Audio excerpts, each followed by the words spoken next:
Hi, this is Sarit Switzer, and welcome to the It Is Taught podcast, a podcast devoted to the teachings of Rabbi Shneur Zalman of Liadi as recorded in his most famous work, the Tanya.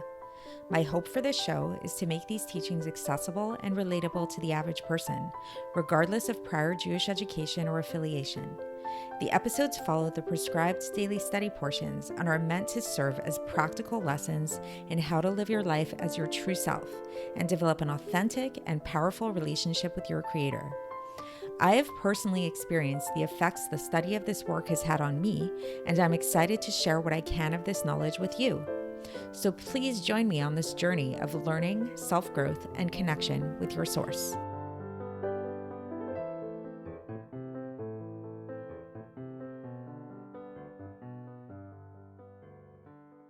Hi, and welcome to the It Is Taught podcast. This is episode 491 for the 6th of Nissan in a regular year. And today we're going to be talking about the difference between animals and humans. So in our current society, in our current world, it's common to have this understanding that humans are just animals, that we're not that different than animals. A lot of really hardcore vegetarians kind of propose this idea that we're really not any different than animals. The whole idea of the theory of evolution is based upon this idea that we evolved from animals and that we're really all just on this continuum of the same place.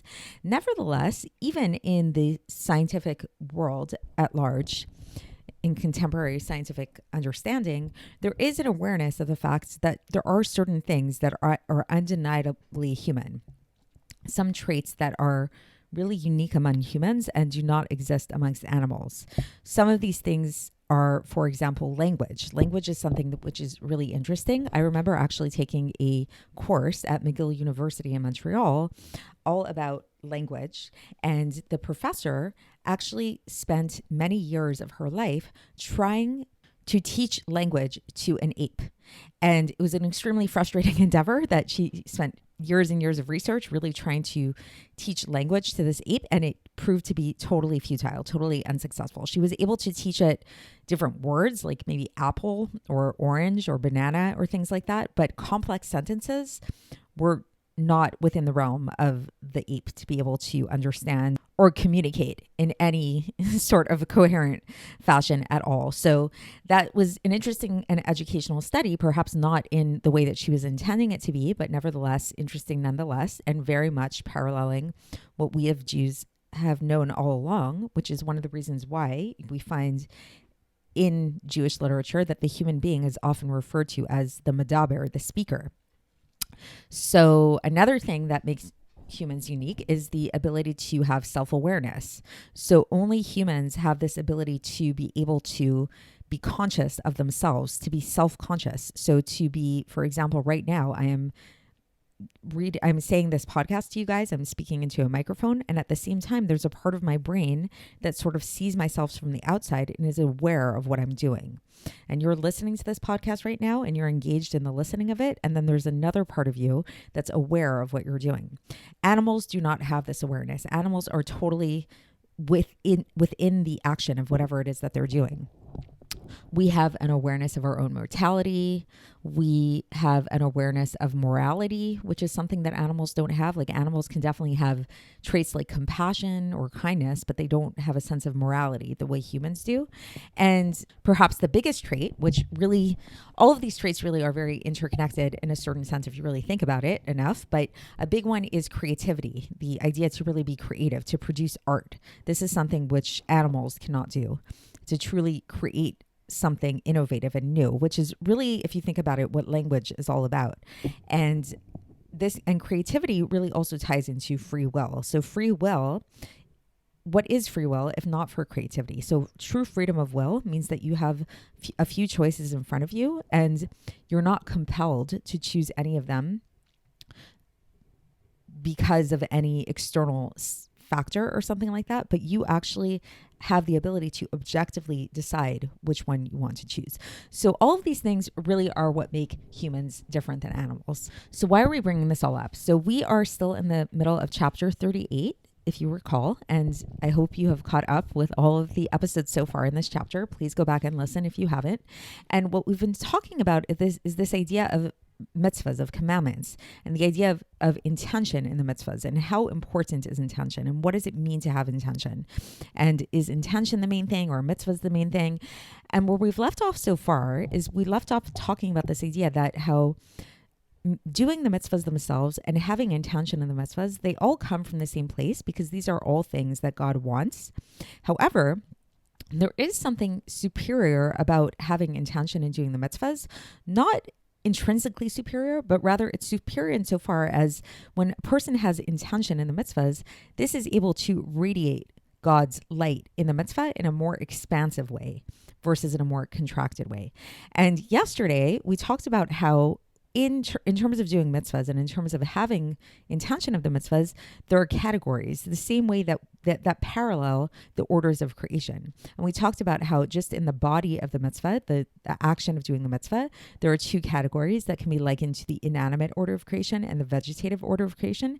And these two categories in the mitzvahs are the physical action-oriented mitzvahs that we do with our physical bodies. And then the vegetative level of the mitzvah is the level of mitzvahs which are still physical, but they're a little bit more, have a little bit more of like a spiritual aspect to them in the sense that they involve speech and thought, which aren't as overtly physical as pure physicality. And then we talked about how the intention of the mitzvahs can be correspond to the two higher categories, the category of the animal and the category of the human. And we kind of left off there and we didn't elaborate upon that. And that's what we're going to be doing today, is we're going to be talking about these two subcategories. So we're going to be really focusing on this idea of intention and how this idea of intentionality in doing a mitzvah, what are these two levels, the level of the animal and the level of the human? And this intro that I gave you about the difference between the animal and the human, I think can be really useful to have in mind in terms of understanding the types of intention that we can have. And to sum it up in a really quick way, and then we'll get into the text, one of the main differences between animals and humans is that animals are totally subject to their nature. They are slaves to their nature, which doesn't make them bad necessarily. Nature can be a very wonderful thing. Nature causes animals to do all kinds of good things and useful things. But nevertheless, they act in accordance with their nature, and that's it. They are stuck within the realm of their nature. Versus humans have this ability to subsume their nature, to surpass their nature in a certain sense by overcoming natural inclinations and acting in a way that is intentional, that is creative, that has freedom of will associated within it. And so what we'll learn about today is how when it comes to the intention that we have in the mitzvahs, there's a way that we can have an intention in the mitzvahs that is in a more natural way, that's tapping into our more animal kind of side, which again isn't bad, but it's one certain kind of level. And then there's a way that we can have intention in the mitzvahs that's in a more human way, that's in a more above nature kind of way, that has a little bit more intention to it. So I think we should get straight into the text now and see how the Alter Rebbe breaks this down, and then we can bring it together at the end. So here we go. So now the Alter Rebbe says that he who has a good sense of discernment, in Hebrew the term is da'ato yafa, like has a good sense of discernment, basically, to know God and to meditate upon his greatness, to be able to birth out of his understanding the supernal awe in his mind, as well as the love of God in the right ventricle of the heart, so that his soul will thirst for God, to cleave to God through keeping the Torah and mitzvahs, which are the drawing down and radiance of the light of the Ein Sof into his soul, to be able to cleave to him. And through this intention, a person learns and keeps all the mitzvahs. And so too with this intention, a person prays and blesses. Then this intention is like the neshama, like the soul of a human who has intellect and who has free will and who speaks with knowledge. So like this is not an ignorant kind of person. So what the Alter Rebbe is describing here, this is the first category. This is somebody who uses their mind and has the mental capacities to be able to meditate upon God in an intellectual way that will lead them to this sense of great supernal fear, supernal awe, as well as to a love that's within their heart. So it's a fear and love that's born out of intellect. This is in the first category. And this fear and love that's born out of intellect puts a person in this category of man, of Medaber. So remember, we had those two categories that we're looking at within the realm of intention. So this first category is the category of man. Now, then there are other kind of people who have smaller das. They have a limited capacity in their intellects, a limited intellectual abilities. So they don't have the same capacity to be able to meditate upon the greatness of God and to be able to birth this love out of their understanding in the greatness of their heart. And so too, when it comes to awe or fear, so awe in their mind and fear in their heart, fear of God in their heart. So they don't have the capacity to birth these things out of intellect through intellectual meditation or contemplation, but rather, so what do these kind of people do? They remember and they arouse this natural inner love that is hidden within the heart. So remember, we talked about this earlier on in Tanya, how every single Jew has this natural love in their heart. So these kind of people have the ability to arouse this natural love and to bring it out from concealment and hiding in the heart to revelation in the mind. So they're able to take this hidden love that's found in the heart and bring it up in the mind. So meaning to say that these kind of people are not able to arouse this love from the hiddenness in their heart and make it be revealed in the heart, like in an emotional way, but they are able to arouse it to take it from the inner recesses of the heart and reveal it and arouse it in the mind, so that they become conscious that they have this hidden love of God. And so what this will lead to is that their will that is in their minds and that is in the inner recesses of their heart will agree and will want to, with total willingness, to give over their life in actuality for the unity of God, in order to connect, to cleave to God with their godly soul and with its vestments, to become totally encompassed in his unity and in his oneness, which is the will of God, which is the supernal will that is vested within the learning of Torah and it through keeping mitzvahs and all of these things.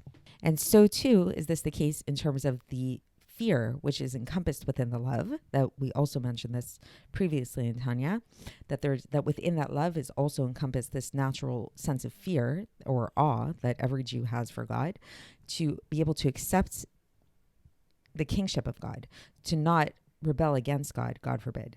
And with this kavanah, with this intention, a person is then able to turn away from doing bad and to do good. And a person can learn and pray, and recite blessings, making sure that they're just focusing on the meaning, the simple meaning of the words, without fear or love in their heart, without having the fear or love being revealed in their heart or in their mind.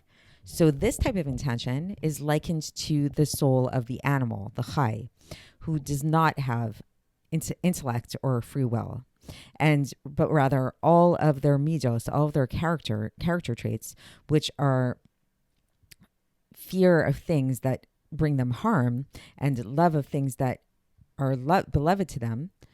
These are just natural feelings. So animals, like, what do animals fear and love? Animals fear things that are going to bring them harm, and they love things that make them feel good, right? So it's not an intellectual type of thing. And so this is a similar thing in this case with these kind of people, these people that aren't like hyper intellectual, and they don't have that same intellectual category as the first category. So their fear and love are totally innate. They're tapping into this more innate, natural kind of love that is hidden within the heart of every single Jewish people, because this is an inheritance that was given to us from our forefathers, and this is like the nature within our souls, as was explained above. So once again, we spoke about this previously, and if you want to go back and look that up for some review, you can look it up in chapter 18. So this is the end of the section today. So just to bring this all together and sum it up so what the Alter Rebbe is teaching us in today's section is that there are two types of ways of having intention in serving God. So we're in this category already where we're no longer are we just talking about simply performing the mitzvahs by rote or just like the bare, like, fact of keeping the mitzvahs, but now we're talking about, okay, we are keeping the mitzvahs with intention. What does that mean to keep the mitzvahs with intention, to have kavana when we do the mitzvahs? And the Alter Rebbe says that there are two categories of this. Category number one is the category of somebody who meditates upon God in a very intellectual way and uses their mind to really come to this understanding of the greatness of God. And this meditation and contemplation, teaches the Alter Rebbe, will eventually lead to the birthing of emotions. So the intellect will give birth to emotions. And what are these emotions? The emotions are a feeling of supernal awe of God and within their minds, as well as the love of God in the right ventricle of their heart. So that now when they are keeping Torah and mitzvahs, they're doing this out of this passion, this like emotional kind of passionate feeling. And these kind of people, the Alter Rebbe explains, are in the category of the human. Why are they in the category of the human? Because the human is the person, with humans, as opposed to animals, have the capacity to be able to live an intentional life, to choose and to direct our lives in any which way that we want to. So similarly, these kind of people intentionally sit down, they meditate, they think about God, and this intentionality and this meditation leads to their emotions.